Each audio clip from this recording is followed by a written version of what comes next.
Okay, it is a delight to welcome you all here to the Jordan Center this afternoon. We're hosting Dr. Mayhill Fowler from Stetson University. I was privileged to attend graduate school with Dr. Fowler many moons ago. She earned her BA from Yale, and she is even a Master of Fine Arts. Having worked in theater for more than a decade as an actress. In New York City. In New York City.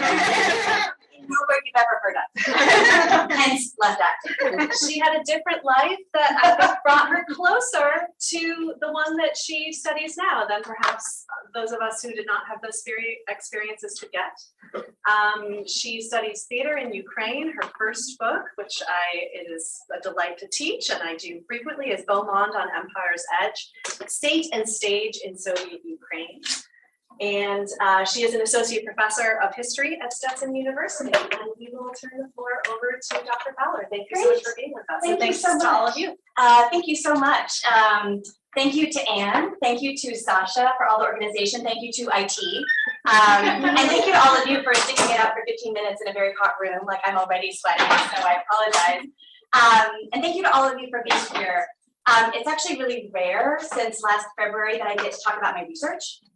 I've been giving a ton of presentations, but most of them are about convincing people that Ukraine exists or that it deserves analysis on its own terms and not just as the object of Russian aggression. So thank you for being here.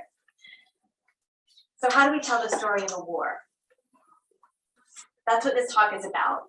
It's about grappling with how we tell war, what we don't tell, and what are the consequences of the stories and the silences. And I'll frame it more concretely for you. It comes from two larger book projects, both of which are in transition because of the war. And I do want to surface here the challenges of shifting our study of and our understanding of the past given trauma in the present. Our work really changes, and I think we should be really clear about talking about that. So much of my talk today comes from a project I am reframing that I started in 2016 on a theater called Postwar, the theater of the Carpathian Military District, Prikarpatsky Voyenny Okrug, or Prikarpatsky Vyskovy Okrug, one of the 7 Soviet military theaters that was actually funded and managed through the Ministry of Defense, not through the Ministry of Culture. It was in Lviv.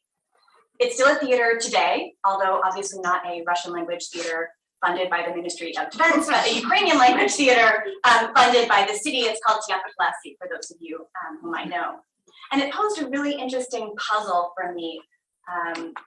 Someone, are you going to admit? Yes, others will do that. Yes, don't worry about that. Fantastic. So the theater posed a really interesting puzzle of a Russian-speaking theater in a very Ukrainian-speaking city. And in the words of Serhiy Plokhy, an imperial extraterritorial institution that was at the same time really profoundly local. I found some great sources, many of which you'll see today thanks to IT, from a private collection partially given to the Stefanik Library in Lviv and partially still in boxes in the office of the head of the Theater Studies program, Bogdan Kozak. And I wormed my way into the Ministry of Defense archive in Kyiv, where I was able to work for 3 weeks in January 2020. But first COVID cut off research and now the full-scale war. And in any case, I think the larger issue is that I'm struggling with writing a book where many of the major characters are Soviet military, but they're patrons of the arts and not perpetrators of violence. But what was interesting about this project was war stories and the ways in which they told and retold and retold World War II again and again and again. And at the same time, while reading these archival sources, the vast majority of the theater that I saw in Ukraine from 2014, and I saw a lot of theater, I do it professionally, was about the current war. And inspired by doc theater, those shows aimed at telling true war stories and really grappling with the war. And they seemed really different to me from what were clearly untrue war stories at Postwar. Yet those artists clearly believed in what they were telling. So the telling of war seemed to be like something one had to explain, since the practices and the goals and just the very even meaning of a war story was so different then and now. And part of this talk comes from a book that I'm writing now on women in Ukrainian theater. And much of that has ended up being about war and trauma. Women who survive and keep working in the theater through World War I and occupation, through the collapse of states and the emergence of new ones, Poland, USSR, through occupation and war again. And it's really about place. and it's about the specificity of lives lived in a place. And in fact, I'll say that both of these projects really started out as Soviet projects. I was trained as a Soviet historian. I would have called myself a Soviet historian. So Ukraine was like a case study for arguments about Soviet history. But these projects have really shifted as my own intellectual life has shifted to being about place, about this arena called Ukraine, not just a country, but a really interesting arena with a lot of different dynamics and borders shifting, people changing. And I'm really interested in how this placeness shaped personal and professional trajectories of actresses, or as we'll discuss today, how place shapes war stories. So I promised to tell war stories, so I'll start with one. And this is from a really great collection of oral histories. Actually, you can find them online, taken in 2012, 2013, so before Maidan, by researchers at the Center for Urban History in Lviv. And they were taken by two researchers, Maria Antoniuk, who's a theater scholar, and Natalia Otryshenko, who's a sociologist who was just here on a Fulbright, and you may have crossed paths with her recently. So this is an oral history taken from an actress who mostly worked at the Theater of Young Spectators, but she describes how she got into the theater by joining a theater studio started at the Zankovetska Theater after the end of the war in 1945. And this is really important because the Zankovetska Theater comes from Zaporizhia. Long story, I won't go into it. But basically, it was in Zaporizhia, in evacuation, and in 1944, before the war was even over, as soon as the Soviets get to Lviv, what's one of the first things they do? They bring in a theater. So they brought in the Zankovetska Theater to Lviv, Ukrainian language theater, and of course they open a theater studio to like train new cadres. So, but this actress starts her narrative with her war story, and it's a narrative that lasts over 10 minutes. So here's her story. So the German invasion catches her and her military family. So her dad's in the military, so he's obviously one of these people sent in 1939, right, to occupy Poland. So the war catches them in the borderlands, they go east. And she volunteers and she fights with a group of young women at Stalingrad working signals. And she fights all the way till February 1943. She writes that her knees at one point were shaking, but she stood her ground. She surprises her commanding officer with her knowledge of German planes. She watches the long line of POWs led by General Paulus at the end of Soviet victory, and she's celebrating. And then with the 1st Ukrainian Front, she travels all of Ukraine until 27 July 1944, when she describes her unit coming to Lviv, and you can see the quote here, where by the Opera House, people are crying and hugging and dancing because of liberation by the Soviets. So I begin with this story because of its tropes typical for the Soviet war story. Standing your ground. Pride as the POWs pass.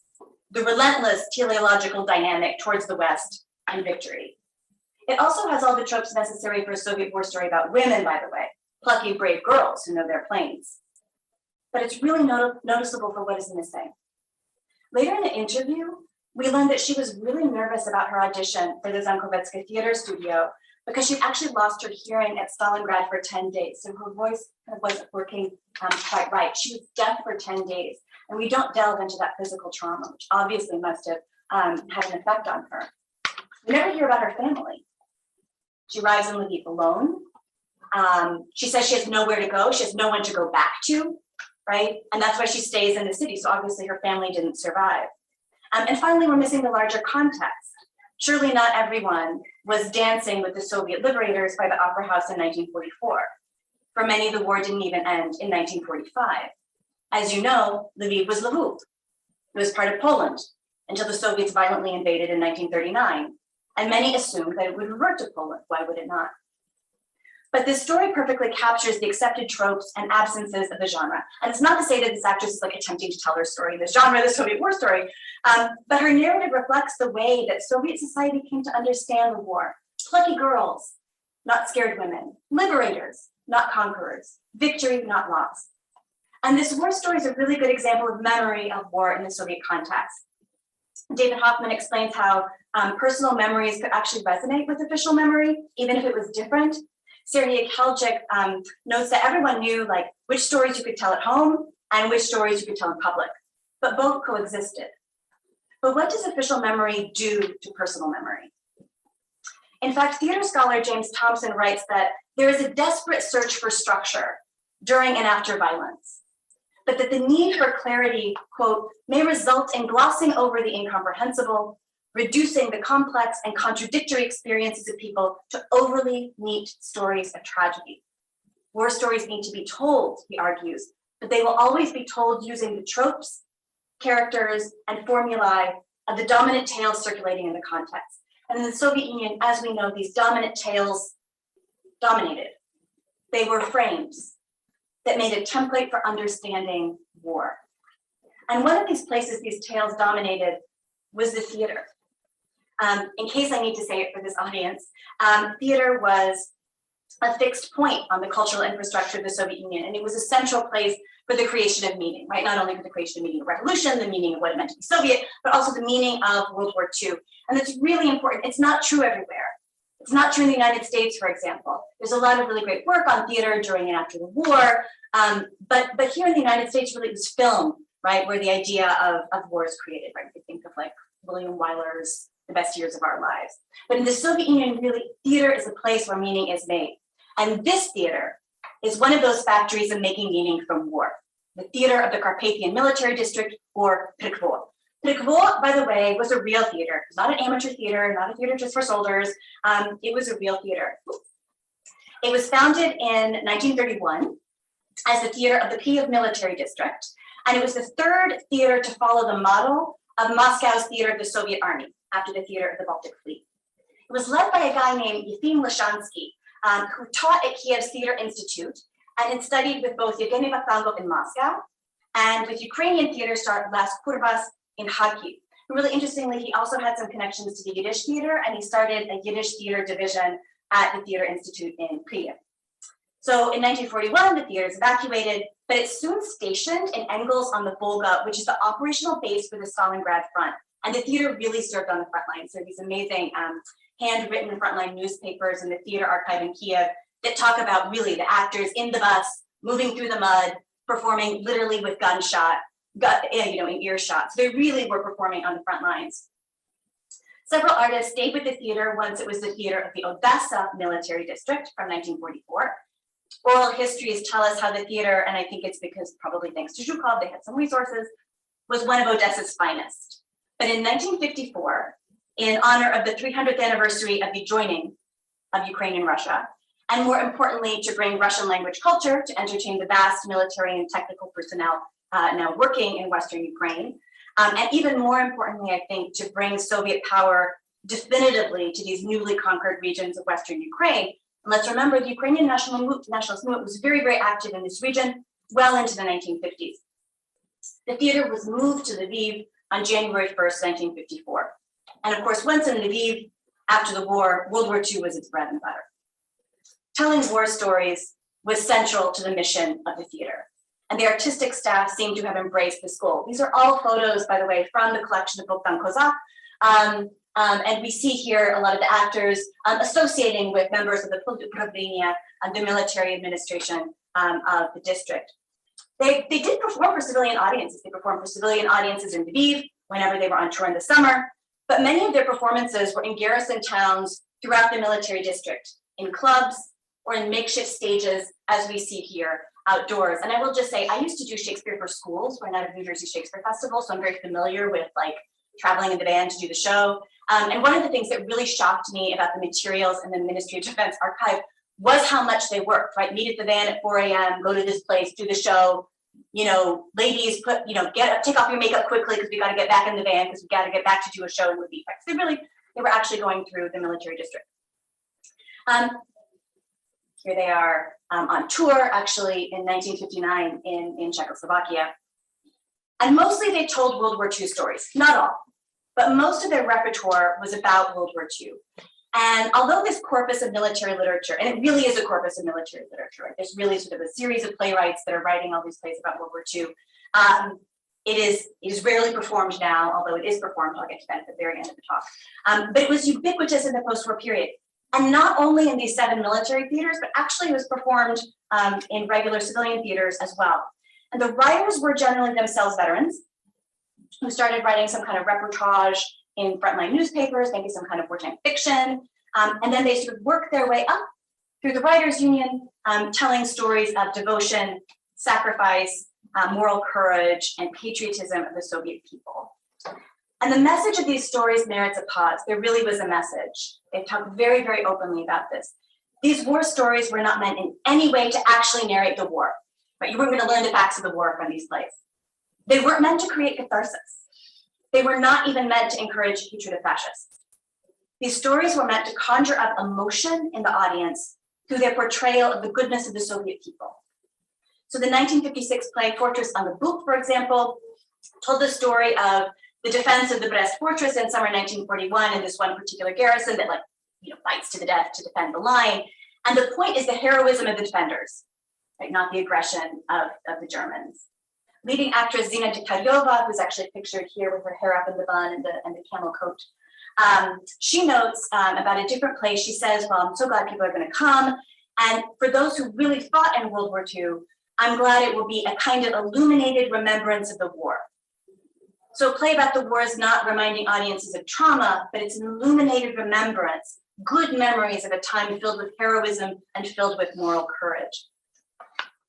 But telling war was particularly difficult in this location. And let me return here to place. In a difficult discussion in 1954, at the end of their first season in the city, they get there in January, they get criticized in June. Kiev cultural elite criticized the theater. One critic claims they had heard disapproving, ambivalent, and even sharply negative reviews from locals about the theater. The critic accused the artistic leaders of failing to engage the public. But this is not surprising in this place. How could it be otherwise? The military effort required to crush the Ukrainian opposition, to deport the Poles, to make it clear that Lviv would now be a Soviet city, presumably did not endear the Soviet military to the general population. They were clearly invaders, outsiders. And I think the challenge for this theater, whose aim was to tell war, was that people in Ukraine, and in particular Western Ukraine, had experienced a wide variety of war stories beyond what was on offer in the theater. First, and no play ever discussed this, the region was under brutal Soviet occupation 1939 to 1941.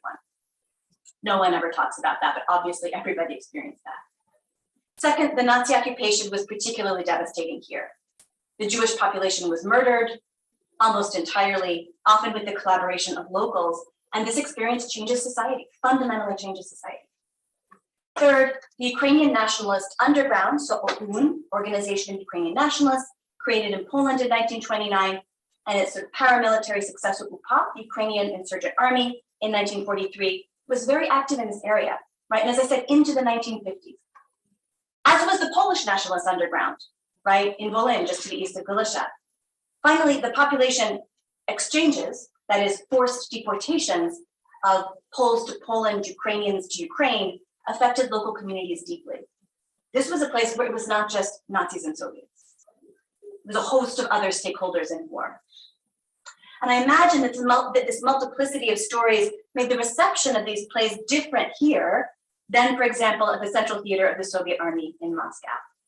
This disparity between the real and the staged experience is noticeable. And this was a place of, in Christoph Mick's terms, incompatible experiences. He's not writing it about theater at all, but for him, the historical memory of Jews and of Ukrainians is simply incompatible. The traumas were too conflicting to create a single understanding of the war. And I think this idea of incompatible experiences is actually really useful for the arts. Think of the many stories of war in this region: Soviet, Jewish, Polish, UPA, Ukrainian Insurgent Army, other partisan groups, Ostarbeiters, people deported and returning, people who survived occupation in a variety of ways, people who collaborated under occupation. And let's remember that's a huge spectrum, right? People who fight all the way to Berlin with the Soviet army and then come home, or come home to a new home. And it's this disparity between the polyphony of stories in this place and the unifying staged Soviet narrative that is so striking. So I'll give two examples of this sort of multiplicity erased in this dominant Soviet narrative. So first, we have Afanasy Solinsky's Drummer Girl, Barbanщица, from 1959, which was the theater's first hit, we can call it, in Lviv. So what's the plot? It's about this true Soviet heroine, Mila Snizhko. She's working undercover in the Gestapo in occupied Western Soviet regions. And the play takes place right after the region's been liberated, but the war's not over. And everyone thinks she's a traitor, right? She's sleeping with the enemy and they're really mean to her. But it turns out she was the greatest partisan. And we find this out when she's dying at the end of the play. Solinsky says he based the story on an anecdote that he heard from occupied Belarus, but Ukraine poses a more complex location. Here in Western Ukraine, women not only served as agents for the Soviet army, but also for the nationalists. Women also served here, precisely here, in the UPA underground, and many, as Jeffrey Burns and Marta Havryshko have shown, actually were tasked with having romances with Soviet officers. It was essentially a suicide mission. The same plot of Drummer Girl could have played out, for example, with everyone judging the Nila character for sleeping with the Soviets, but really it would turn out she's the greatest nationalist. You could have the same sort of schematic, right, but a completely different story. And the play really simplifies the landscape, right? It's Nazis versus Soviets. There's no one else in the play. But any woman like Nila in this region would have had to deal not only with the Gestapo and Nazi occupiers, but also with Ukrainian nationalists, maybe the Poles. It was different here. The play was popular as much as we can talk about popularity, which is really very, very difficult in any case in theater, but really in the Soviet context. The challenge is we never really know what the audience thought. And in particular here, because we lack transparent theater criticism, we lack audience surveys, we lack a market that can gauge any kind of popularity with ticket purchasing. But the show stayed in repertory for nearly 20 years. And generally, if things aren't selling, they tend to take them out of repertory. So it stayed in repertory for 20 years until 1978. In 1967, the show had a major celebration. Everyone receives commendations and little financial bonuses from the military district for its 250th performance. In those 8 years, Dikaryova, who's still pictured here, played the main role 150 times. And I believe she played it for the whole 20 years that the show was in repertory. Now here I'm speculating. I want to be completely clear. But I wonder if one reason the play resonated so much was precisely this sense of unjustness. In the audience, we know Neil as a hero, and we feel for her throughout the 2.5 hours of the play that she's so misunderstood. Her war is understood only at her death. And I wonder if that was a common post-war feeling, a sense of unjustness, not only over what had happened, but about the many reckonings coming to everyone after the war, especially in a place where reckonings would come to everyone simply because there were so many stakeholders. Everybody was misunderstood by somebody. At the 1967 celebration, the Nachalnik noted that the success of the show confirms the effectiveness of the strength of our collective in creating onstage heroic images of Soviet people. The focus of our theater on the heroic patriotic play, this is the main line of our repertory. In other words, perhaps people needed heroes, and people needed to think of themselves as misunderstood heroes. The second case moves forward 20 years. I don't have any production photos from this one, but it's from 1979, and it's a play called Прихожу к действиям by Edward Verrigo. And the play is a biopic about famous Soviet spy NKVD agent Nikolai Kuznetsov. Real story, he infiltrated the elites of the Germans in Reichskommissariat Ukraine, assassinated some Nazis, and was killed by Ukrainian nationalists in 1944. The artistic team even was authorized to go to Rivne, where Kuznetsov largely served, to get on-site research and do some atmospheric exploration. The details of Kuznetsov's death were murky at the time, but the Soviet elite must have known the facts that he was murdered by UPA. And I think it's still a little bit unclear whether the UPA knew that he was Soviet, whether they thought he was Soviet or Nazi, and either way, they killed him. But what's interesting is that there's no UPA in the play at all, like at all. There's no mention of nationalists and really sort of no mention of Ukraine. The play just follows his sort of sacrificial infiltration into the ranks and his willingness to serve to the death. The frame is Soviets versus Nazis to highlight Soviet moral goodness. And that sounds really general and not connected to plays, but what's really fascinating is in all the discussions of the play, the artistic council said, yeah, this play is so important because of place. The Nachalnik, the military boss of the theater, says, you know, this play is actually really bad, but it's so important for the region, we have to do it.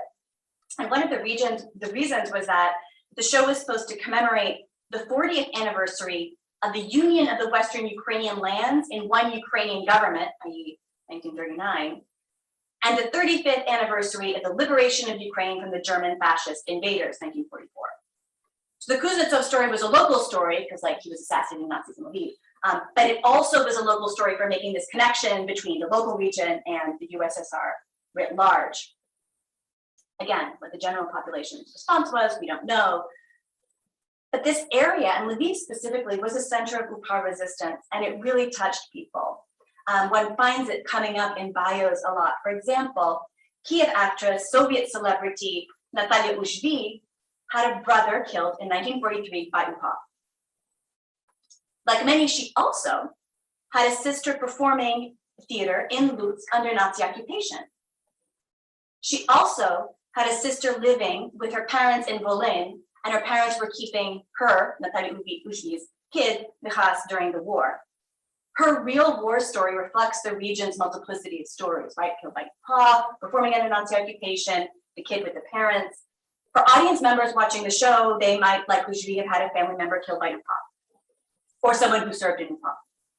The complicated nexus of the war suggested by the real Kuznetsov story actually really matches the experience of the region, but the staged version of the story does not engage with that complexity in any way.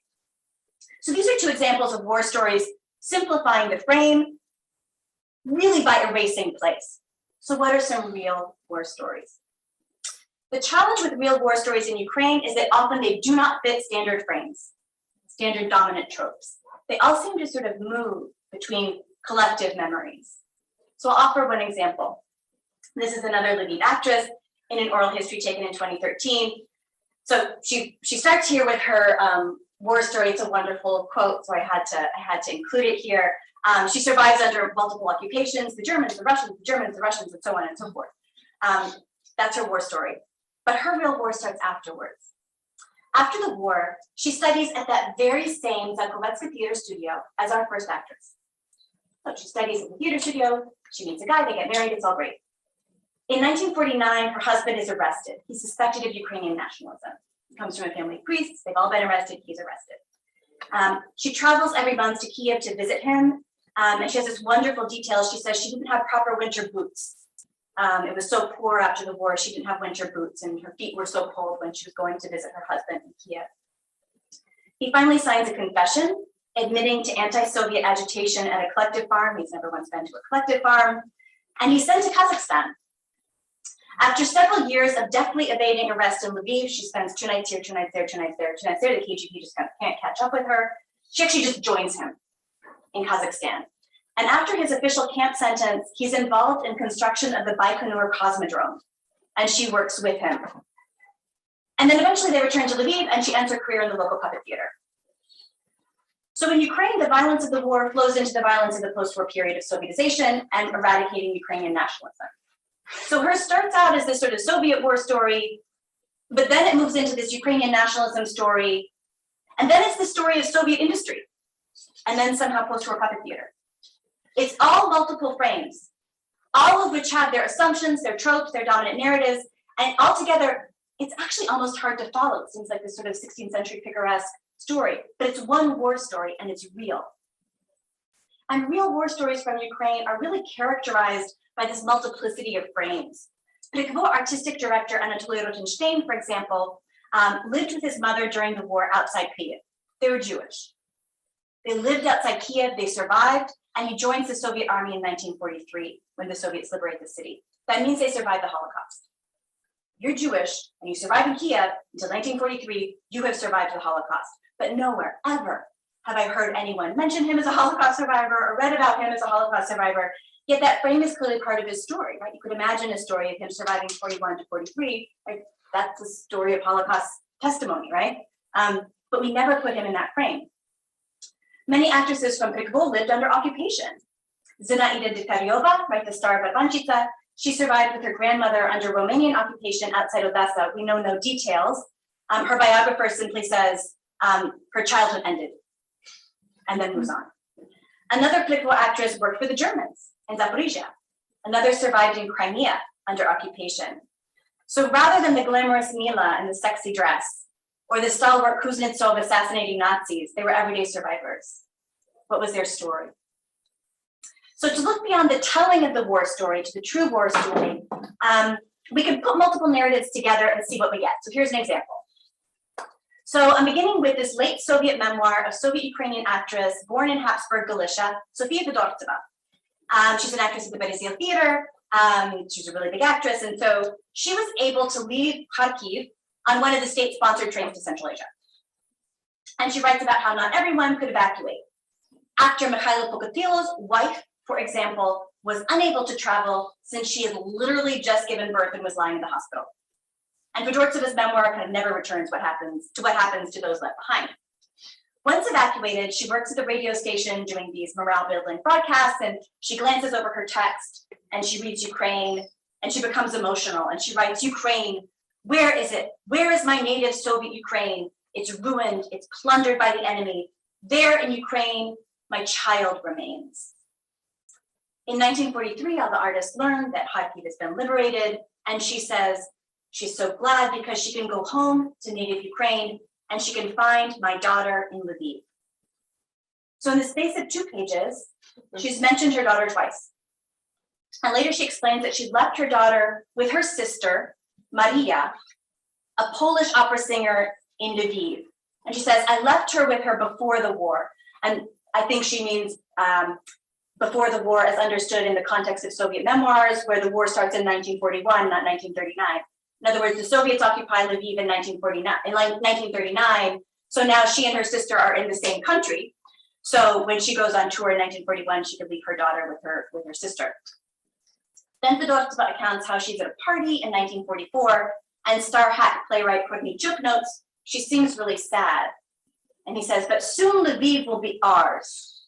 And Sonechka, Sofia Fedortseva, can find her daughter. So clearly everybody knows her daughter's in Lviv, right? But that actually never really makes it into the archival record. Thanks to a special pass from Kornichuk, Fedortseva actually flies in a military plane in 1944 to find her child. And with her retinue of people, she describes very dramatically how she goes to the apartment where her sister lived, where she'd left her daughter. No one's there, but the neighbors assure her, no, it's fine. They've just gone to the village. While she's there, the sister returns with her son, with the sister's son. And Fedortseva says, where's my daughter? Skriknulia, I cried, like, where is she? And her sister says, no, it's fine. She was just really scared. We thought it was better she stay in the village. And so Fedortseva writes, well, she found out her child is Zhiva Zdorova, and so she returns to Kharkiv. So she never gets her reunion. And we actually never hear what happens to her daughter, and we actually never learn her name. Instead, she writes at great length how she returns to work on this poem, which she then performs at these concerts for soldiers, and she talks about how great success and the soldiers loved it. And this is part of the poem. There are no letters from you, oh my son. My love for you, my son, I am sending you today into battle. This poem is about a lack of connection with a child when the child is away during war, and I think it suggests her own emotion and her war experience. Other memoirs can help kind of fill in some of these blank spots. So at the same time as Fedortseva is playing her last shows before evacuation, a former actor from that very theater, Yossi Khirniak, comes back to Kharkiv. He was arrested in 1934. He served out his time in the Gulag. He comes back to Kharkiv as a major actor to rejoin this theater. And while Fedortseva's memoir clearly has this frame of, thrust towards victory, his has the opposite frame, escape from the Soviets. His memoir is written in emigration in the United States. These are sort of incompatible experiences. Khirniak does not go on that Fedortseva train. He does not go on the state train headed to Central Asia. He stays in Kharkiv hoping to go west. And of all people, he and his wife Olympia stay with Mikhailo Pokatilo's wife. So the wife who was left in the hospital with the newborn baby, they live with her. And they also never mention her name.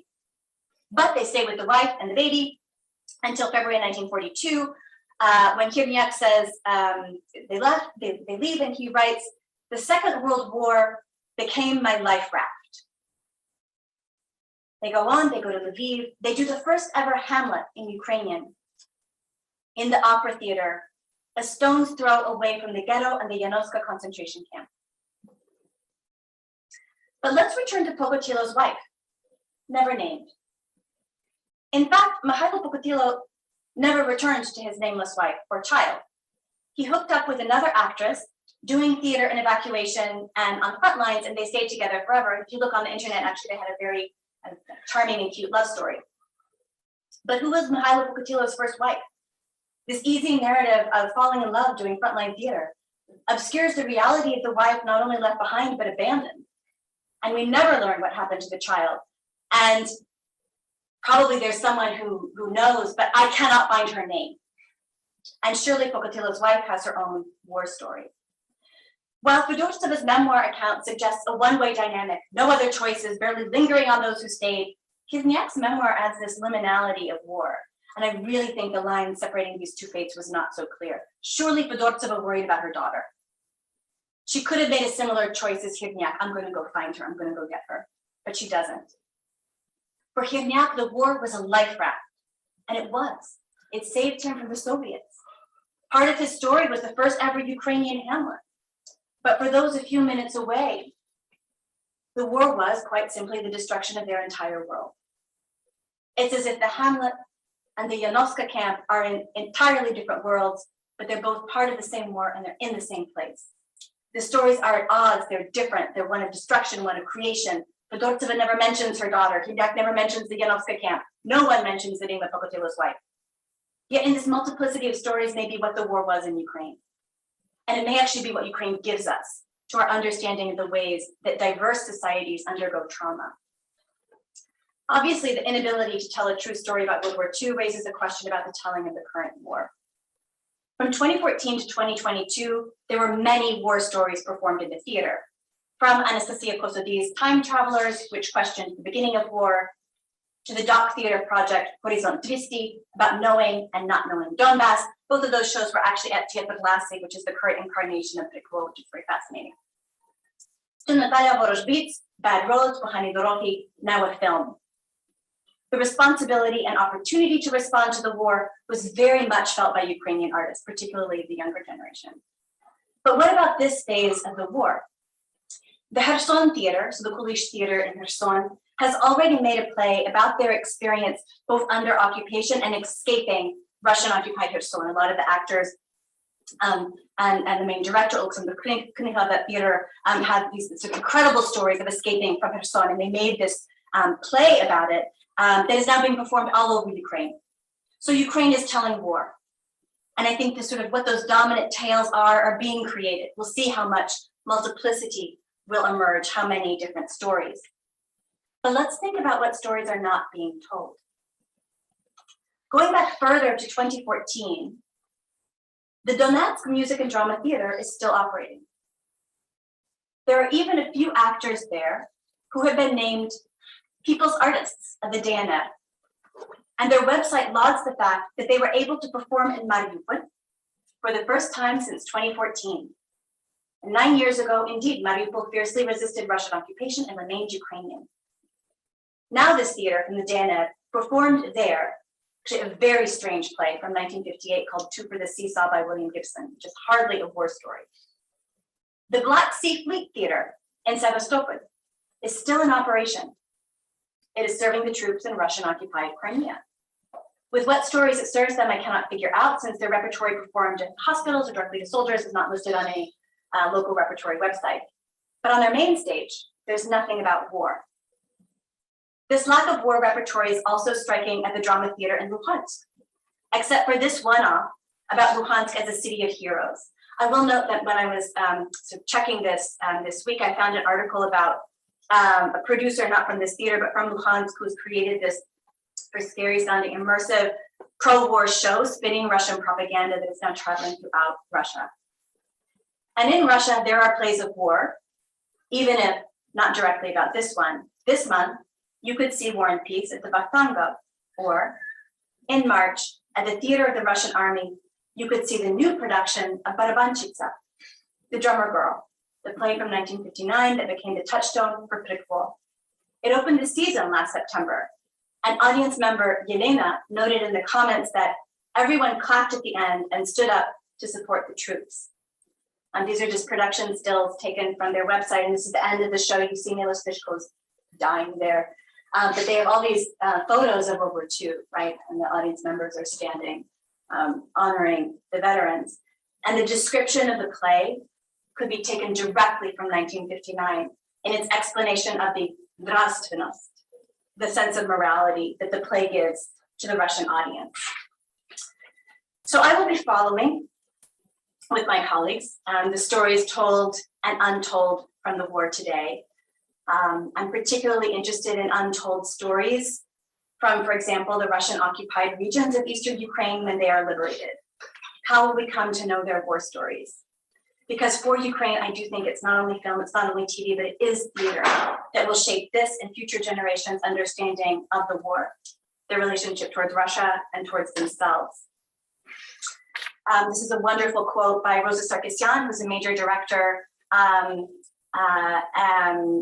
this is from a project called Age Effect or Hamlet Effect, which interestingly now there's a film called Syndrome Gamleta, the Hamlet Syndrome, because the play went to Poland, and then this film was made about the play, and I think I even saw it playing at some documentary festival in New York City. Anyways, but it's really important. She's talking about old war stories here, right? Essentially heroic narrative, which censors and shapes people's thoughts, wiping away traumatic experiences like a bulldozer. So the question is, how do we not do that? How do we not wipe away those traumatic experiences, right? And let those voices be heard in the theater. And for me, the question is, what does one do with Postwar? With this Russophone Soviet theater telling Soviet tales in Ukrainian language Lviv in Western Ukraine? I'm not sure I can ever answer the question I really want to answer, which is how did the local population experience these Soviet stories since their war experiences may have differed? But I think what Ukraine gives us is that there was this disparity between Postwar, the factory of war stories, and the actual place those stories were told. Ukraine gives us the difficulty of telling a story with multiple frames. And I think that by focusing on the place, on this region, we can actually wrestle with this presence of incompatible stories. So as opposed to simply seeing this place as a case study in the larger Soviet reckoning of war, I'm interested in how the Soviet reckoning of war was but one structure in which this understanding of war took place. There were other structures that made this place specific. So I don't mean that Ukraine poses a unique case, but I think it can help us look at how societies grapple with complex traumatic events together and apart, precisely because here, the experiences were so intertwined and yet in so many ways, so incompatible. Thank you so much.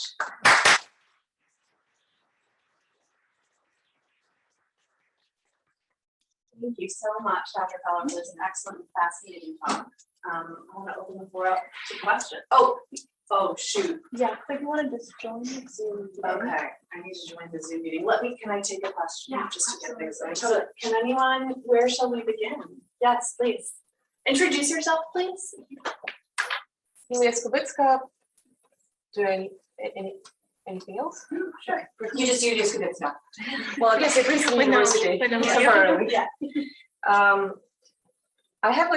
I would love to talk to you more about that. Totally. I would love to talk to you. Yes, simply because I do oral history, and for me, the genre of how do you construct the war story, what Yes. can be told, what cannot be told. There is so much. There are also so many levels to Yeah. that. Yeah.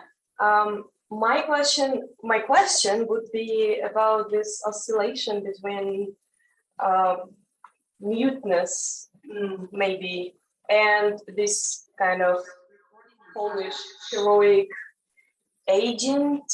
So much like agency centered maybe stories.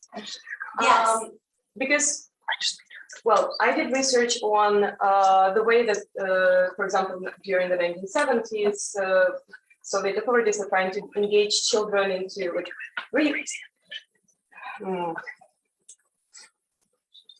into the stories of World War II by talking with veterans, and then you have this over-rehearsed, over-told stories by the veterans who go from one school to another or from one summer camp to another.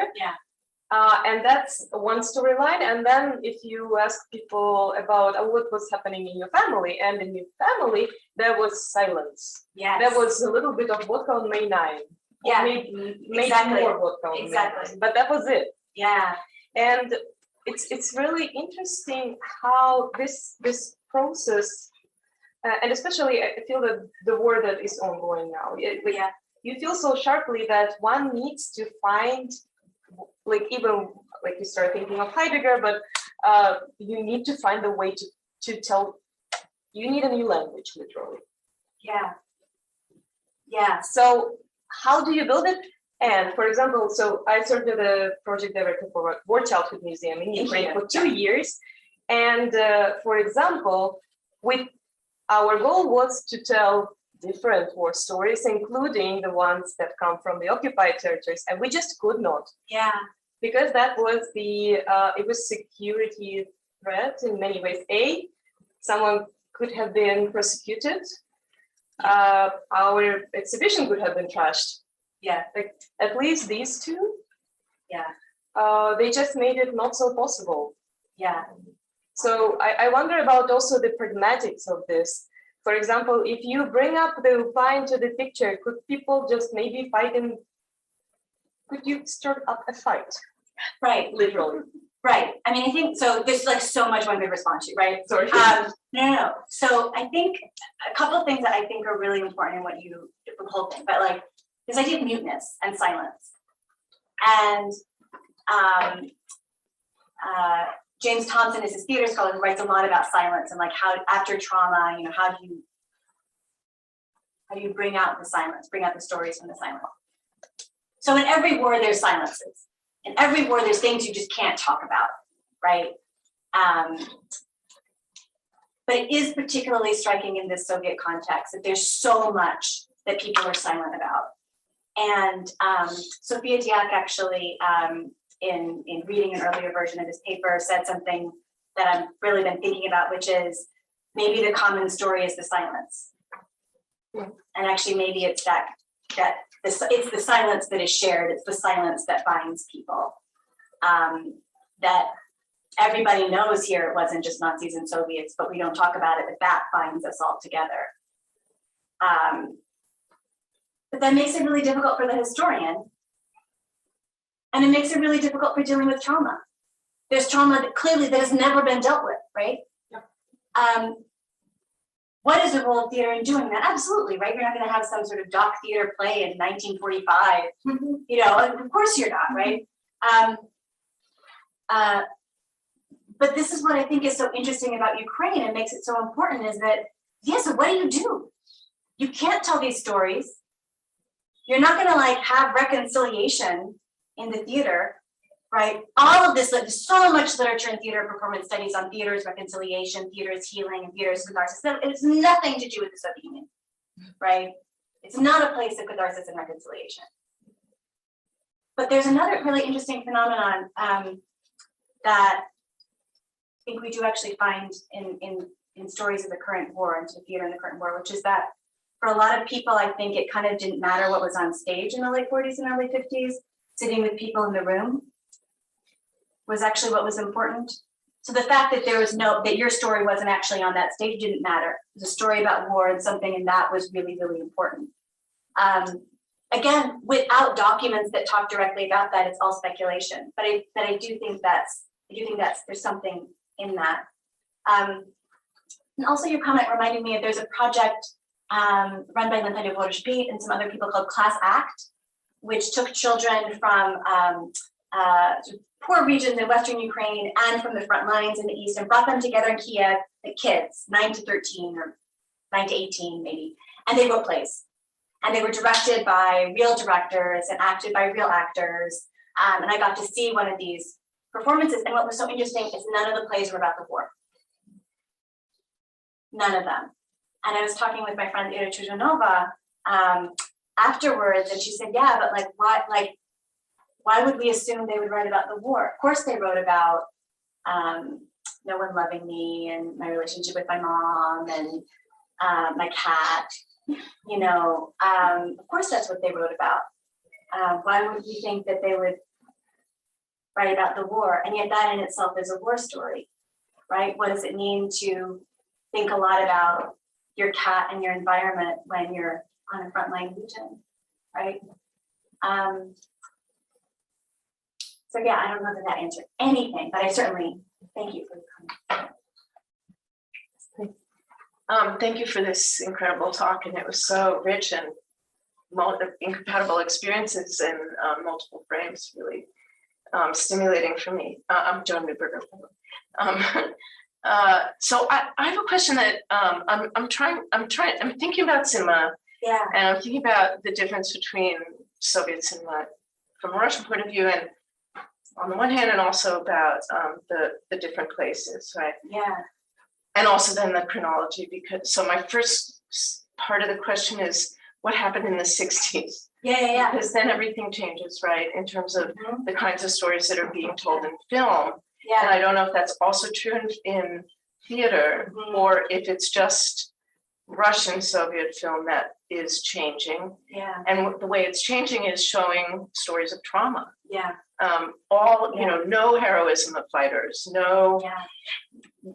Those come again in the 70s and 80s, Yeah. but in the 60s and 70s, there are all these stories of personal trauma. So I'm wondering if that's, first of all, absent in Ukraine or absent in Lviv, as opposed to the rest of you. So I'm wondering about the place piece, the chronology piece, and also the choice to tell different kinds of stories in cinema and theater, if that's the case. Yeah. So thank you so much for that question. There's a lot one can say about that. So first of all, I think one of the things I've been really interested in is gender and the ways that when we look at gender in these plays about the war, we still actually find untold stories. So like even with Azori здесь тихие, like the dawns are quiet here. Yeah, it is about women, but they all die, right? It's the guy who survives. In fact, there's a very interesting anecdote of this, the director from Ukraine who does a production of that play, and it's closed because her goal was to show that it was pointless that they died. And of course, all the local veterans were like, you can't do that, right? So I think when you look at this lens of gender, and actually there's something, Oksana Keith, that you said at a conference like a couple of years ago, and I'm gonna cite you incorrectly, but that like looking at an angle or looking at a minority view, you see things differently, right? And looking at this gender view, we actually see how there's still so much undone, right? And still so much untold. And I think what is striking about the Ukraine case and the place case is that even though you have perhaps more stories of trauma, and I don't know that cinematic, those films that much from like the 60s and 70s in Soviet Ukraine. But you're still not telling the stories of Holocaust, UPA place, how all that is happening in one place, in this one place that is now part of the Soviet Union. I don't think you see kind of all of that complexity. And that never really kind of gets addressed. There's an interesting play in 2010 by Pavlo Aria called Slava Heroyam. So written before the war at all, before Maidan. And it's about a veteran of UPA and a veteran of the Soviet army in hospice together, right? Drama ensues. So clearly, like people are sort of working through this issue of these incompatible experiences, but I don't see it as being completely worked through, and I don't see kind of in the films or the plays in the 60s and 70s. I don't see that coming out. I don't see it.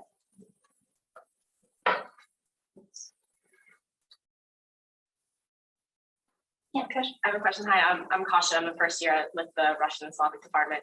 And you talk about how there's accepted war stories, like for the public and for family. And I was just wondering, did anybody try and put either in stage or in public a story that was more encompassing of the truth, that had UPA and the Nazis and, perhaps the Soviets and Polish National Underground? And were such stories like stripped bare, or were they just like, you can't say that in public, that's not for the stage, it's for the house? Or, did anybody try and do something that wasn't so, I don't know, like just the trope of following like the classic war story? To my knowledge, no. Right. But what's really interesting is, for example, when Afghanistan starts, even though it's not an officially declared war, this theater is grappling with the fact that we've got to do something for Afghanistan. That we've got to address it somehow. And they can't find anything. And finally, this young director does this play, which sounds kind of horrible, but is clearly sort of what we might call in the US like an anti-war play, and a lot of kind of angry young artists.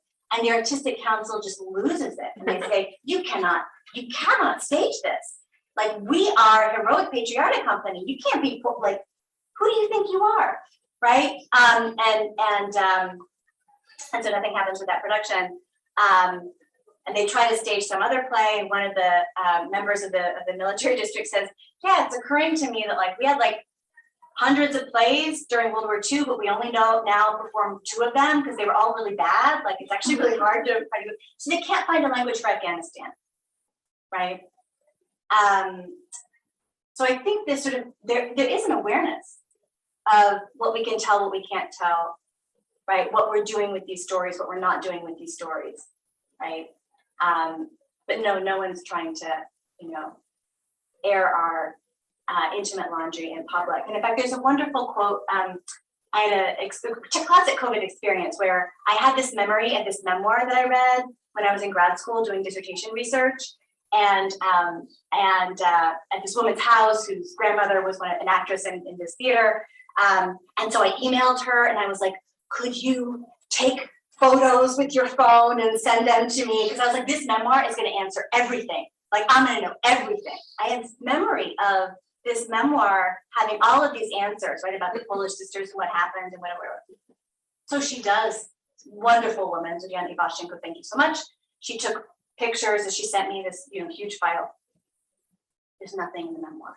It was incredibly interesting. It was great. There's no real answers, but there's this one really interesting quote where she says, it maybe seems weird that I don't know these things, but we never asked about personal things. It was something unspoken. Everyone had a kulak in the history. Everyone had a bandera. Everyone had a priest, and you just didn't talk about it. So in these everyday conversations, I only talked about everyday things, and I never got these answers. And actually, to me, that quote was really illuminating. Right? As a historian, we want to know these things, but the world wasn't made for us. Raising my hand, hoping I'll call on myself. I'll pose the next question. Wonderful. Just precisely on that point, one of the things I wanted to ask you about had to do with what you were saying about one of the questions undergirding this research having to do with how does official memory shape, or what does it do to personal memories? Yeah. And that's obviously such a striking question, particularly in the example you gave of Fedortsova, was that her name? Yes. And the daughter who she determines is alive and then she takes off. Right. Yeah. That's a very different kind of erasure than the one you're describing about everyone has a Banderite in their background. Right. Everyone has, so we learn to leave those things on the side. But I wonder if you could, there's so many different ways to interpret that dynamic. And I wonder if you could expand on some of those frames, the dynamics between the official and the personal, and what you see it doing. Yeah. So I think that there's a lot of really wonderful scholars, right, who write about them as sort of separate layers. Right? We know what the personal is, what we can say, Zaczatkuyu, right, on May 9th, and what we can say, like, we know these two things. And sometimes they reinforce each other, but we sort of know they're two separate things, right? But I think I'm interested in when the official changes the personal, right? And the ways like this interview with this actress from the beginning, that really is how she remembers it, right? That is her story. And whether one could stop and ask her, okay, but what happened to you in Stalingrad? What was it like when you lost your hearing for 10 days? Like, do you worry about your ears? Like, to delve into that? I don't know that she even could remember. And I think I'm also, perhaps it's age, but I realize myself how my memories are not fixed, right? like so many people, I lived in the city during September 11th. I have my story of September 11th. It could be wrong now, actually. I don't know if that's actually really what happened, but it's my story I tell, and I believe it. Certainly the war right now.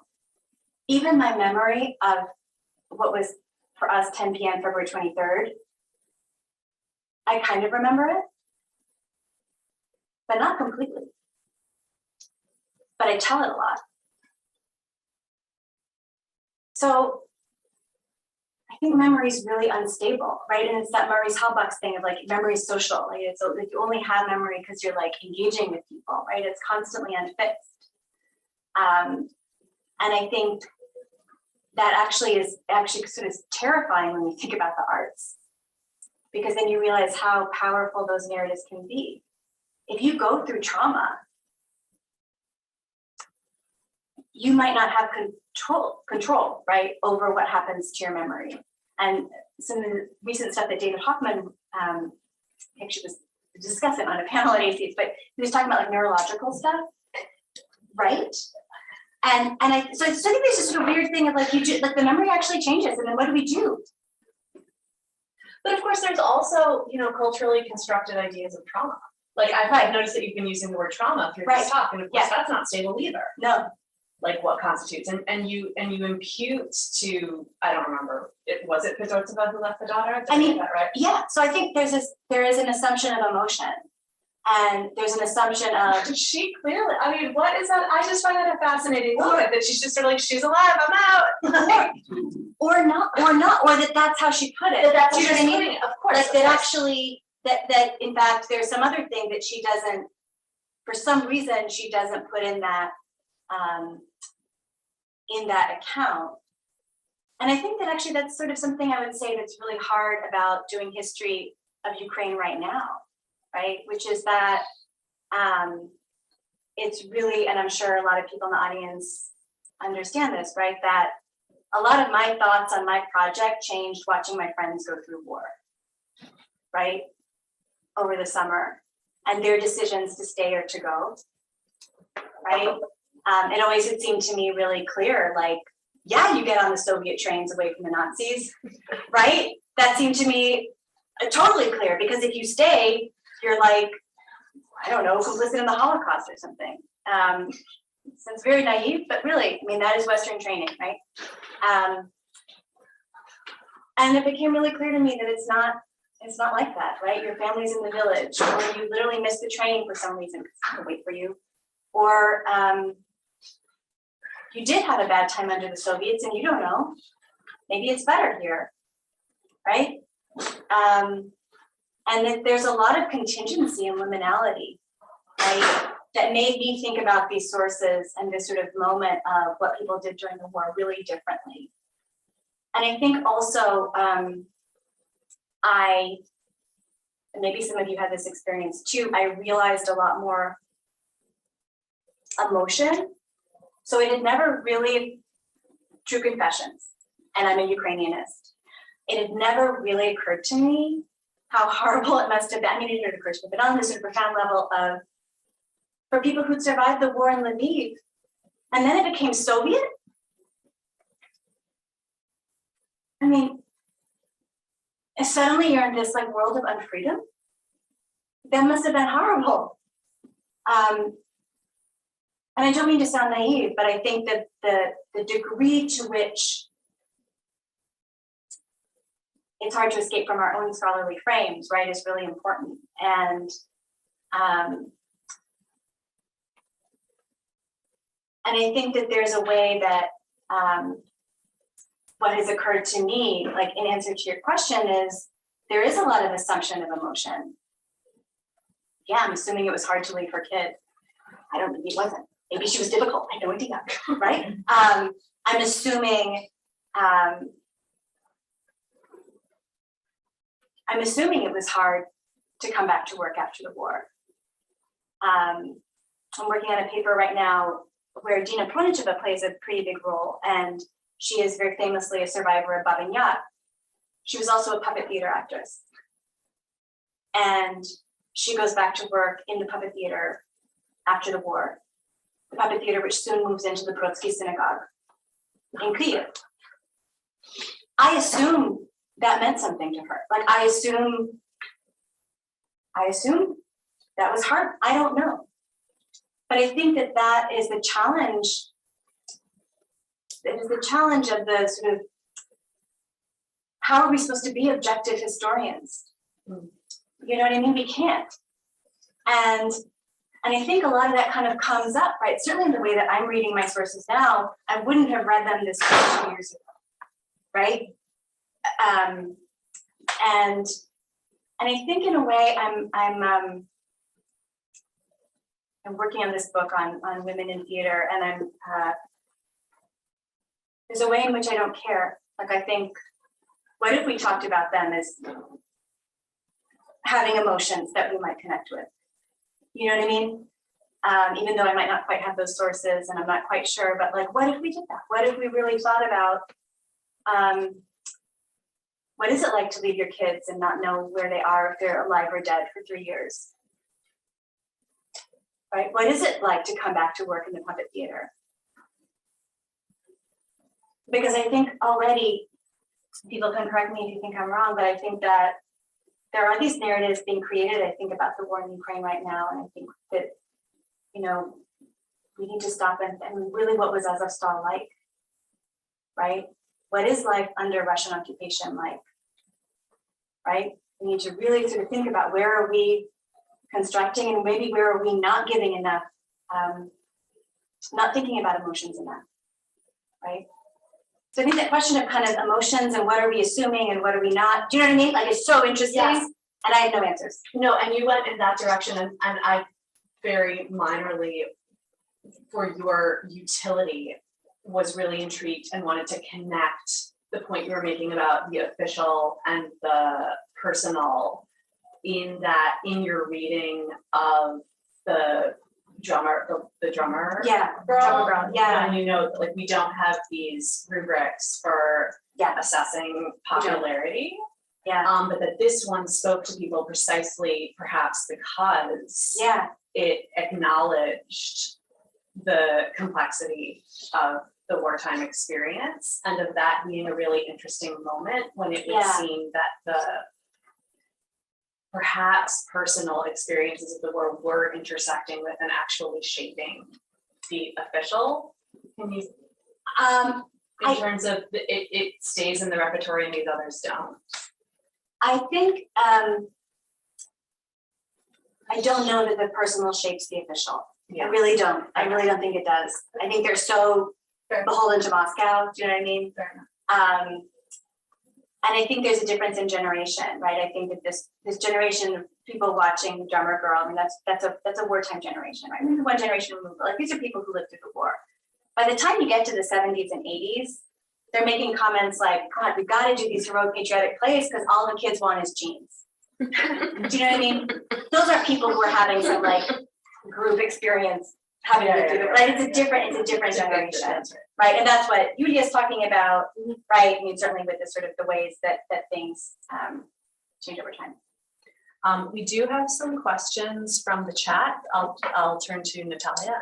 Okay, thank you. Yeah, I'm Natalia, last postdoc here in the German Center, and I have a question now about the audience, which was like kind of like turning a little bit from this great discussions that we have, but like coming back to the content of those shows.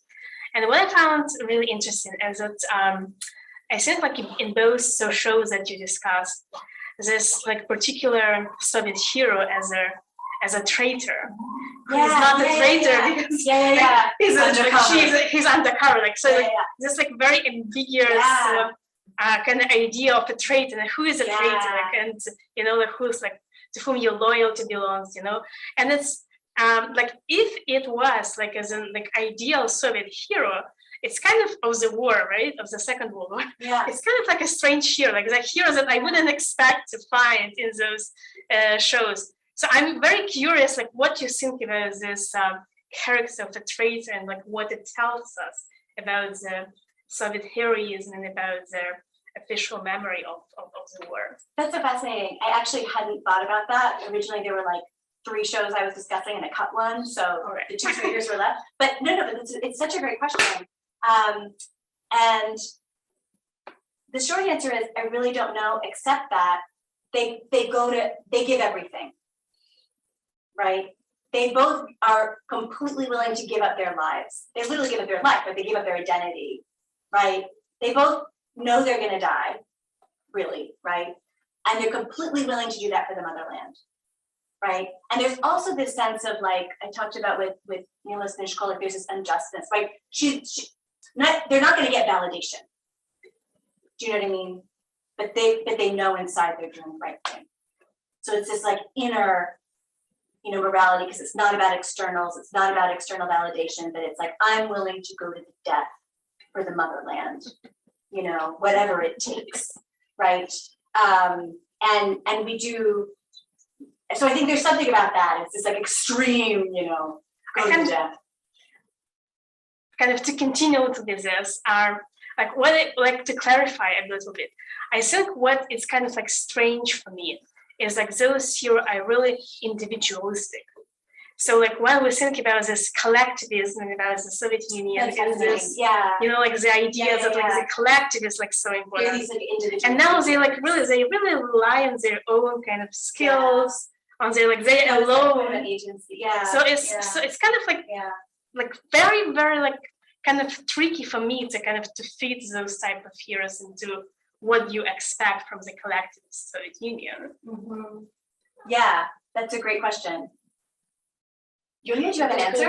No, it's just to add, because I wonder what it tells us about the motherland. Yeah. Just never recognizing motherland. Yeah. The withholding motherland. 1930s maybe somehow affected this. Yeah. It's that But you cannot count on the motherland. it's there's this line in the Irina Shuvvalova poem that she wrote this spring, but it's like the ever hungry red motherland, right? Ever like you can't ever satiate the red motherland, right? There is something there. Yeah. We have one quick question from the audience. Might some classics from Karen Rosenberg, might some classics of world theater or culture in general have functioned as vehicles of what could not be said? For example, Mayhill's vacillations have had great resonance for some people in Ukraine at the time. Yes, indeed. Yes. And there's a lot of work, particularly on Hamlet, precisely because of that. Like it couldn't be performed because of that. Because everybody knows like some context, right? Yeah. So there's a reason. I mean, Hamlet famously, I'm sure a lot of people here know, right? Stalin did not allow it to be performed for a long time. And certainly it could never be performed in Ukrainian.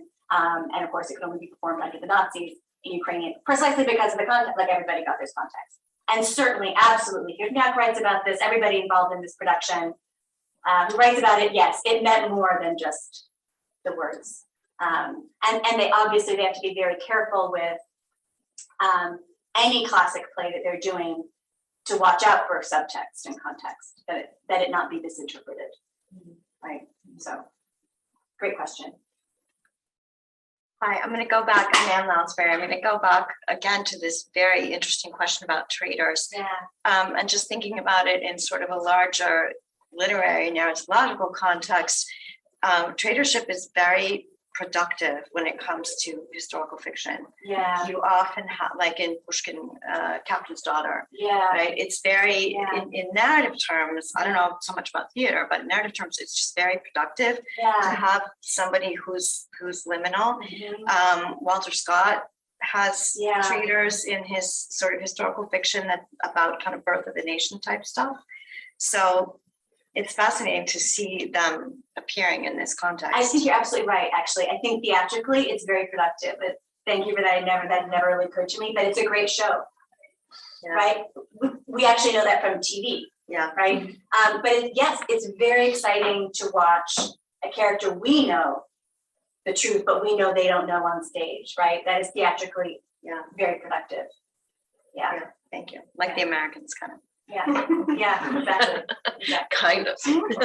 Yeah. Right. I mean, I was just going to add that it's not just the traitorness of Yeah. it, but going back to what Anne was saying, but it's a secret, right? Yeah. And so you can see how everyone in the audience could share a sense secret. of what you were saying earlier, all the stuff that can't be said. And so Yeah, just this big sort of resonance that there are stories that we have that we Exactly. can't tell. yeah, that, yeah, and I think that's something, there's something about this sort of like misunderstanding, unjustness, Yeah. like, and in this place where like, you're gonna be misunderstood by someone, do you know what I mean? Mhm. And there's that kind of So we connects can all share that. connects people, yeah.